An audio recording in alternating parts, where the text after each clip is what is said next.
नमस्ते दोस्तों, स्वागत है आपका हमारे चैनल पर। आज हम एक ऐसे विषय पर गहराई से बात करने जा रहे हैं जो न सिर्फ आपके वित्तीय जीवन को बदल सकता है, बल्कि आपको प्राचीन भारतीय ज्ञान की उस गहराई से परिचित कराएगा जो आज भी दुनिया भर में प्रासंगिक है।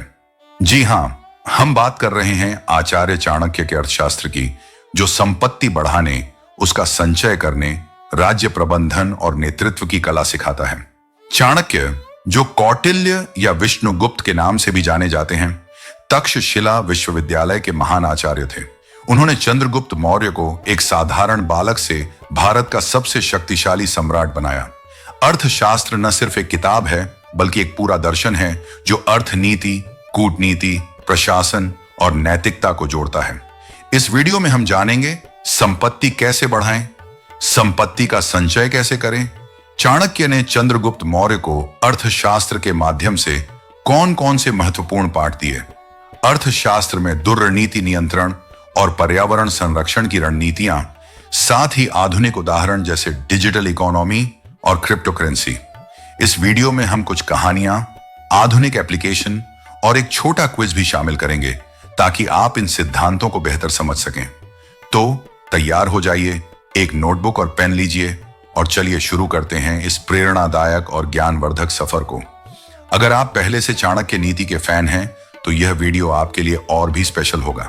संपत्ति बढ़ाने के तरीके। दोस्तों, चाणक्य कहते हैं कि संपत्ति वह है जो आपके प्रयासों से बढ़ती है, लेकिन उसके लिए सही रणनीति जरूरी है। अर्थशास्त्र में चाणक्य ने संपत्ति बढ़ाने के कई तरीके बताए हैं जो राजा के कोष को मजबूत बनाने के लिए दिए गए थे, लेकिन ये आज के व्यक्तिगत जीवन, बिजनेस और स्टार्टअप में भी लागू होते हैं। चलिए विस्तार से जानते हैं। 1. विविधीकरण से संपत्ति बढ़ाएं। चाणक्य सलाह देते हैं कि निवेश को विभिन्न क्षेत्रों में फैलाएं। अर्थशास्त्र में वे कहते हैं कि राजा को कृषि, व्यापार, उद्योग, खनन और विदेशी व्यापार जैसे कई स्रोतों से आय सुनिश्चित करनी चाहिए। आज के संदर्भ में इसका मतलब है कि अपने पैसे को stock, real estate, mutual funds, gold और अब डिजिटल एसेट्स जैसे क्रिप्टो करेंसी में डाइवर्सिफाई करें। इससे रिस्क कम होता है और स्थिर आय मिलती है। नया उदाहरण आज की डिजिटल इकोनॉमी में जैसे बिटकॉइन या एनएफटी में निवेश, लेकिन चाणक्य की सलाह, अधिक जोखिम वाले क्षेत्र में सावधानी से कदम रखें। 2. दीर्घकालिक लक्ष्यों पर फोकस। चाणक्य जोर देते हैं कि संपत्ति बढ़ाने में स्थिरता महत्वपूर्ण है। अर्थशास्त्र में वे कहते हैं कि राजा को शॉर्ट टर्म लाभ की बजाय लॉन्ग टर्म सस्टेनेबल गोल्स पर ध्यान देना चाहिए।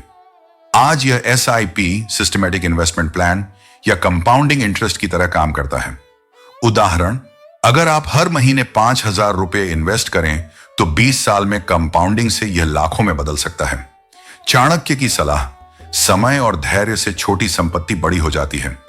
एक बार एक व्यापारी ने चाणक्य से पूछा, मैं अपनी संपत्ति कैसे दोगुनी करूं?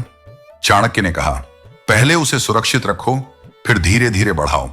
व्यापारी ने उनकी सलाह मानी और कृषि से लेकर व्यापार तक विविध क्षेत्रों में निवेश किया, जिससे उसकी संपत्ति कई गुना बढ़ गई। 3. अच्छे शासन और न्याय से संपत्ति बढ़ाएं। चाणक्य कहते हैं कि अच्छी गवर्नेंस और न्याय से ही संपत्ति बढ़ती है। अर्थशास्त्र में वे बताते हैं कि कानून संपत्ति की रक्षा करें और निष्पक्ष व्यापार सुनिश्चित करें। व्यक्तिगत स्तर पर इसका मतलब है ईमानदार बिजनेस प्रैक्टिस अपनाना। उदाहरण, अगर आप बिजनेस करते हैं तो ग्राहकों के साथ ईमानदारी रखें। इससे ब्रांड वैल्यू बढ़ती है और लंबे समय में मुनाफा। पर्यावरण संरक्षण की रणनीति। अर्थशास्त्र में चाणक्य वनों और प्राकृतिक संसाधनों की रक्षा पर जोर देते हैं। आज यह सस्टेनेबल इन्वेस्टमेंट की तरह है, जैसे ग्रीन एनर्जी में निवेश। इससे संपत्ति बढ़ती है और पर्यावरण सुरक्षित रहता है। 4. इनोवेशन और स्किल डेवलपमेंट। चाणक्य सलाह देते हैं कि नए कौशल सीखें और इनोवेशन को बढ़ावा दें। अर्थशास्त्र में वे राजा को नई तकनीकों और व्यापारिक तरीकों को अपनाने की सलाह देते हैं। उदाहरण, आज के समय में डिजिटल मार्केटिंग या AI सीखकर अपना बिजनेस बढ़ाएं। स्टार्टअप जैसे ओला या फ्लिपकार्ट ने इनोवेशन से संपत्ति बढ़ाई, जो चाणक्य की सलाह से मिलता जुलता है। 5. जोखिम प्रबंधन और दुर्नीति नियंत्रण। चाणक्य कहते हैं कि संपत्ति बढ़ाने में जोखिम को समझें और उसे मैनेज करें। अर्थशास्त्र में वे युद्ध या आर्थिक संकट के लिए तैयारी की बात करते हैं। उदाहरण, इमरजेंसी फंड रखें और इन्वेस्टमेंट में रिस्क टॉलरेंस के अनुसार फैसले लें। दुर्नीति नियंत्रण। अर्थशास्त्र में चाणक्य गुप्तचरों से दुर्नीति रोकने की सलाह देते हैं। आज यह ऑडिट और ट्रांसपेरेंसी की तरह है। अगर आप बिजनेस चलाते हैं तो नियमित ऑडिट से संपत्ति की हिफाजत करें। 6. सामाजिक निवेश और नेटवर्किंग, नया सेक्शन। चाणक्य कहते हैं कि संपत्ति अकेले नहीं बढ़ती बल्कि अच्छे नेटवर्क से। अर्थशास्त्र में वे मित्र राष्ट्रों से व्यापार की सलाह देते हैं। आज यह नेटवर्किंग इवेंट्स या सोशल मीडिया से बिजनेस पार्टनरशिप की तरह है। उदाहरण, लिंक्डइन पर कनेक्शन बनाकर नए अवसर तलाशें। संपत्ति संचय के तरीके। अब बात करते हैं संपत्ति संचय की। चाणक्य कहते हैं कि कमाना आसान है लेकिन बचाना कठिन। अर्थशास्त्र में वे कोषागार को मजबूत रखने के कई तरीके बताते हैं। चलिए और गहराई से जानते हैं। 1. अनावश्यक खर्चों से बचें। चाणक्य सलाह देते हैं कि अधिक खर्च नैतिकता को कमजोर करता है। अर्थशास्त्र में वे कहते हैं कि राजा को फिजूल खर्ची से बचना चाहिए। उदाहरण, बजट बनाएं और जरूरी वर्सेस गैर जरूरी खर्च अलग करें। आज के समय में सब्सक्रिप्शन सर्विसेज जैसे नेटफ्लिक्स को कैंसिल करें अगर इस्तेमाल नहीं हो रहा। 2. योग्य को दें लेकिन संतुलन रखें। चाणक्य कहते हैं कि संपत्ति मूल्यों की सेवा करे, न कि मूल्य तय करे। अर्थशास्त्र में वे दान और इन्वेस्टमेंट का संतुलन सिखाते हैं। उदाहरण, चैरिटी करें लेकिन पहले अपना फाइनेंशियल सिक्योरिटी सुनिश्चित करें। एक राजा ने चाणक्य से पूछा, मैं अपनी संपत्ति कैसे बचाऊं? चाणक्य ने कहा, दान दो लेकिन अपनी जरूरतें पहले पूरी करो। राजा ने ऐसा किया और उसकी संपत्ति सुरक्षित रही। 3. करेक्शन से न डरें। चाणक्य कहते हैं कि बाजार के उतार चढ़ाव से डरे नहीं, जारी रखें। अर्थशास्त्र में वे आर्थिक संकट के लिए तैयारी की बात करते हैं। उदाहरण, स्टॉक मार्केट गिरे तो बेचे नहीं बल्कि खरीदें। नया जोड़ा, क्रिप्टो में संचय। क्रिप्टो करेंसी में निवेश करते समय वॉलेट सिक्योरिटी पर ध्यान दें, जैसा चाणक्य कोषागार की सुरक्षा पर जोर देते हैं। 4. नैतिकता बनाए रखें। चाणक्य जोर देते हैं कि अनैतिक तरीके से कमाई संचय नहीं कर सकती। अर्थशास्त्र में वे ईमानदार व्यापार की सलाह देते हैं।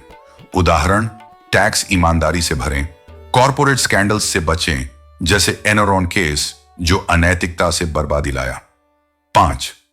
कंपाउंडिंग का लाभ लें। चाणक्य कहते हैं कि छोटी बचत बड़ी हो जाती है। अर्थशास्त्र में वे कोषागार को लगातार बढ़ाने की बात करते हैं। उदाहरण, रिटायरमेंट फंड में नियमित बचत, डिजिटल टूल्स, एप्स जैसे ग्रोवम या जीरोधा से ऑटोमेटेड सेविंग्स सेटअप करें। चाणक्य ने चंद्रगुप्त मौर्य को अर्थशास्त्र में क्या क्या सिखाया? चाणक्य ने चंद्रगुप्त को अर्थशास्त्र के माध्यम से राज्य प्रबंधन सिखाया। अर्थशास्त्र में दिए गए पाठों से चंद्रगुप्त ने मौर्य साम्राज्य स्थापित किया। चलिए और विस्तार से जानते हैं। 1. राज्य के 7 अंग। चाणक्य ने सिखाया कि राज्य के 7 अंग, राजा, मंत्री, जनता, दुर्ग, कोष, सेना और मित्र मजबूत होने चाहिए। 2. कर प्रणाली और राजस्व। चाणक्य ने कर संग्रह की निष्पक्ष प्रणाली सिखाई जो संपत्ति बढ़ाने में मदद करती है। आज यह जीएसटी की तरह है जो अर्थव्यवस्था को मजबूत बनाता है। 3. कूटनीति और मंडल सिद्धांत। चाणक्य ने सिखाया कि पड़ोसी शत्रु और उसके पड़ोसी मित्र होते हैं। नई कहानी। चाणक्य ने चंद्रगुप्त को नंद वंश के खिलाफ मंडल सिद्धांत से रणनीति बनाई जिससे वे विजयी हुए। 4. गुप्तचर व्यवस्था। चाणक्य ने जासूसों से जानकारी इकट्ठा करने की कला सिखाई। आज यह साइबर सिक्योरिटी की तरह है जहां डेटा प्रोटेक्शन से संपत्ति बचाई जाती है। 5. नैतिक नेतृत्व। चाणक्य ने सिखाया कि राजा को नैतिक और रणनीतिक होना चाहिए। 6. जन कल्याण और विकास, नया सेक्शन। चाणक्य ने सिखाया कि संपत्ति जन कल्याण के लिए होनी चाहिए, जैसे सिंचाई और शिक्षा में निवेश। आज यह CSR, कॉर्पोरेट सोशल रिस्पॉन्सिबिलिटी की तरह है। छोटा क्विज और टिप्स, नया सेक्शन। अब एक छोटा क्विज खेलते हैं। प्रश्न 1, चाणक्य के अनुसार संपत्ति बढ़ाने का सबसे बड़ा तरीका क्या है? उत्तर, विविधीकरण। प्रश्न 2, अर्थशास्त्र में राज्य के कितने अंग हैं? उत्तर, 7। कमेंट में अपने उत्तर बताएं। अब कुछ एक्स्ट्रा टिप्स। 1, हर साल अपनी फाइनेंशियल प्लान रिव्यू करें। 2, चाणक्य की किताब पढ़ें और नोट्स बनाएं। 3, छोटे इन्वेस्टमेंट से शुरू करें। दोस्तों, चाणक्य का अर्थशास्त्र हमें सिखाता है कि संपत्ति बढ़ाना और संचय करना एक कला है जो धैर्य, रणनीति, नैतिकता और इनोवेशन से संभव है। चंद्रगुप्त को दिए गए पाठ आज भी हमें प्रेरित करते हैं। पर्यावरण, दुर्नीति नियंत्रण और डिजिटल टूल्स जैसे नए पहलू हमें दिखाते हैं कि यह ज्ञान सदाबहार है। आज से ही इन सिद्धांतों को अपनाएं और अपना जीवन बदलें। अगर आप स्टूडेंट, बिजनेसमैन या इन्वेस्टर हैं तो यह आपके लिए गेम चेंजर साबित होगा। अगर वीडियो पसंद आया तो लाइक, शेयर और सब्सक्राइब करें।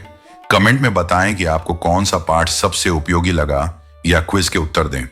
अगले वीडियो में हम चाणक्य नीति पर और गहराई से बात करेंगे। नमस्ते।